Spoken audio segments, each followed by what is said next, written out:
Le prix du plus petit cœur du monde revient au Mimaridae, un petit insecte aussi épais qu'une feuille de papier. Il faut d'ailleurs un microscope pour voir son cœur. Contrairement à ce qu'on pourrait croire, cette créature n'est pas une mouche. Il s'agit en réalité d'une guêpe. Si vous avez l'occasion d'en observer une au microscope, vous remarquerez la ressemblance. Passons à des cœurs plus gros mais tout aussi impressionnants dans le règne animal.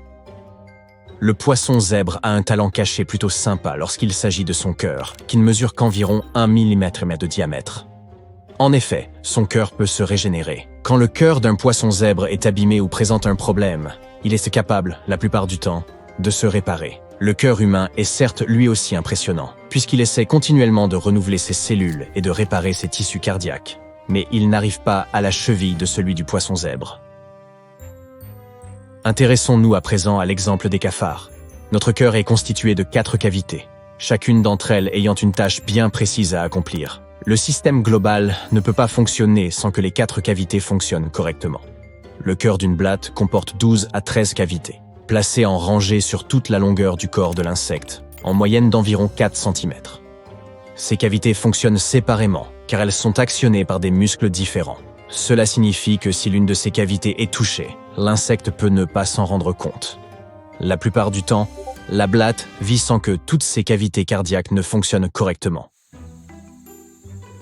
Le cœur d'un colibri peut battre jusqu'à 1200 fois par minute. À titre de comparaison, le cœur d'un athlète ne bat que 220 fois par minute. Bien qu'il soit l'un des plus petits cœurs du monde, celui d'un colibri est assez volumineux proportionnellement à la taille totale de l'oiseau. Il représente environ 2,5% de son poids total. D'ailleurs, le colibri à gorge bleue bat des ailes jusqu'à 15 fois par seconde. C'est tellement rapide que ce mouvement ne peut pas être perçu par l'œil humain. Cette vitesse impressionnante est soutenue par un cœur encore plus rapide, qui bat 21 fois par seconde. Avez-vous déjà entendu parler du manchot empereur ? Il ne s'agit pas d'une espèce de manchot qui se contente d'avoir une couronne sur la tête, si c'est ce que vous pensez. Ce sont des nageurs fascinants qui peuvent plonger plus profondément que n'importe quel autre oiseau, à plus de 210 mètres. Sans compter qu'ils peuvent rester immergés jusqu'à 18 minutes d'affilée pour aller chercher de la nourriture. Avec un poids d'environ 140 grammes, leur cœur est tout aussi spectaculaire. Leur cœur bat très lentement. Lorsqu'il est dans l'eau, un manchot empereur peut réduire son rythme cardiaque à environ 15 battements par minute. Il coupe l'approvisionnement en sang de tous les organes, à l'exception des plus vitaux. Il réduit également sa consommation d'oxygène, ce qui permet à l'animal de n'utiliser que le strict nécessaire pour chasser en eau profonde. La taille du cœur a tendance à être assez proportionnelle dans tout le règne animal. Pour la plupart, cet organe représente environ 0,6% de la masse corporelle d'un animal. En comparaison, le cœur des chiens et des loups est plus gros. Il représente environ 0,8% du poids total de l'animal. Le cœur d'un chien moyen pèse environ 550 grammes. Si un cœur humain se remplissait soudainement de graisse, cela deviendrait rapidement un problème. Mais c'est très différent pour un python. En effet, si cela arrive à ce reptile, c'est en fait un signe que tout va bien. Les pythons ont tendance à manger de très gros repas. Après chacun de ces repas, leur cœur grossit d'environ 40%. Et comme un python peut peser jusqu'à environ 110 kg, 40%, ça fait beaucoup. Ce phénomène est dû aux acides gras absorbés lors du repas qui provoquent un gonflement de l'organe. Ces reptiles se sont adaptés pour accélérer leur digestion, même s'il leur faut encore des jours pour digérer un seul repas. Leur sang est tellement chargé d'acides gras qu'il change même de couleur et de consistance. Dans certains cas, il peut même devenir opaque, ressemblant plus à du lait qu'à autre chose. Terminons donc notre liste de l'autre côté du spectre avec le plus grand cœur du règne animal. Celui de la baleine bleue. Et, pour cause, il s'agit de l'un des animaux les plus grands qui soient. Ce cœur géant est à peu près aussi grand qu'une baignoire et pèse plus qu'un gorille moyen. Peu importe leur taille, les cœurs des animaux sont épatants. Nous, les humains, et la plupart des animaux n'avons qu'un seul cœur, mais cette règle ne s'applique pas à toutes les créatures. Prenons l'exemple des pieuvres ou des calamars, qui ont 3 cœurs. Voici comment fonctionne leur système. 2 de ces cœurs servent à envoyer le sang vers les branchies pour garantir suffisamment d'oxygène dans le corps, tandis que le 3e cœur pompe le sang dans tout le corps. Certains animaux n'ont pas de cœur du tout. Cela ne les rend pas nécessairement méchants. Les méduses, les étoiles de mer ou les coraux mènent une vie plutôt agréable, même sans cœur. Prenons l'exemple des étoiles de mer. Elles n'ont même pas de sang. C'est probablement la raison pour laquelle elles n'ont pas besoin de cœur non plus. Aucune liste ne serait complète sans évoquer quelques faits étonnants sur le cœur humain.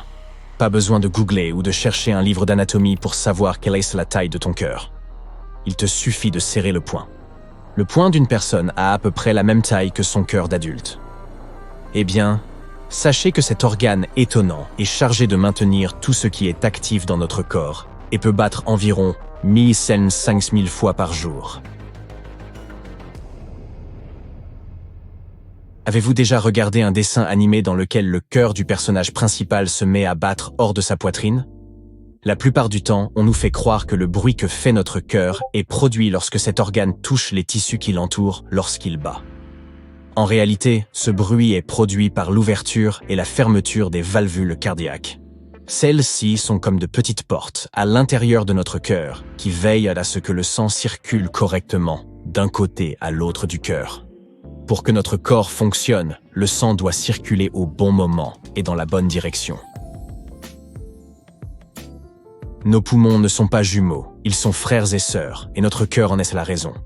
Notre poumon droit est plus gros et a tendance à peser plus lourd. Et c'est notre cœur qui en est responsable. Notre poumon droit penche légèrement vers la gauche. Cela crée une petite échancrure dans notre poumon gauche, que l'on appelle l'empreinte cardiaque. Le poumon droit est peut-être plus gros, mais il est un peu plus court car il doit faire de la place pour le foie. En parlant de positionnement, notre cœur n'est pas aussi à gauche qu'on pourrait le croire. Il est en fait plutôt centré, avec une légère inclinaison vers la gauche.